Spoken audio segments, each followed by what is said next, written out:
কুল্লু হিজবিম বিমা লাদাইহিম ফারিহুন, প্রত্যেকটা দল যার যার দল নিয়ে সে তৃপ্তি লাভ করে কিনা? কেউ বলে না আমি ভ্রান্ত পথে আছি, প্রত্যেকটা দলের দাবি সেই হলো হক। তার মানে কেউ কাজ বাদ দিয়ে বসে থাকা যাবে না। ওই যে ডক্টর মসলুদ্দিন স্যারের ওই কথাটা, জায়গা কোনোদিন ফাঁকা পড়ে থাকে না, বলে মাঝে মধ্যে, জায়গা কোনোদিন ফাঁকা পড়ে থাকে না। আপনি না গেলে কেউ না কেউ যাবে, যা দখল করে নেবে, জায়গা ফাঁকা পড়ে থাকবে। তো দাওয়াতে কাজ করতে হবে। তাওহীদ দিয়ে যদি মানুষকে যদি সাজাতে না পারেন, শিরিক তার গলার মালা হয়ে যাবে। সুন্নাত দিয়ে লোকটাকে যদি পরিবর্তন করতে না পারেন, বিদআত হয়ে যাবে লোকটার গলার হার। এটাই হচ্ছে আমাদের বাস্তবতা। বোঝা কি যাচ্ছে? মানুষ কত শিরকের ভিতরে, কত বেদাতের ভিতরে লিপ্ত, ভিতর থেকে কান্না বের হয়, ভিতর থেকে কান্না বের হয়।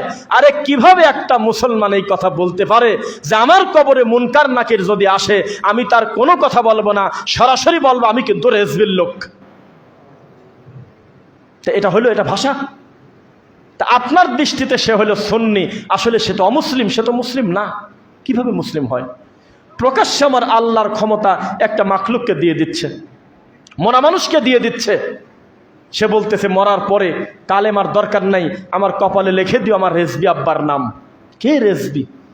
কে কিসের কি রেজবি ফেজবি টাইম আছে? আল্লাহুস সামাদ আল্লাহুল মুস্তাআন আলা মা তাসিফুন। আল্লাহ একচ্ছত্ব মালিকানার অধিকারী। পরিস্থিতি কিন্তু সামনে বড় জটিল। এত খুশি হয়েন না। সারা জীবন মনে রাখবেন, এই জমিনে যারা কোরআন সুন্নাহ অনুসরণ করে তাদের বেশি একটা বন্ধু থাকে না। মনে রাখবেন, বেদাতির দলের নাম ভিন্ন কিন্তু সব বেদাতি এক।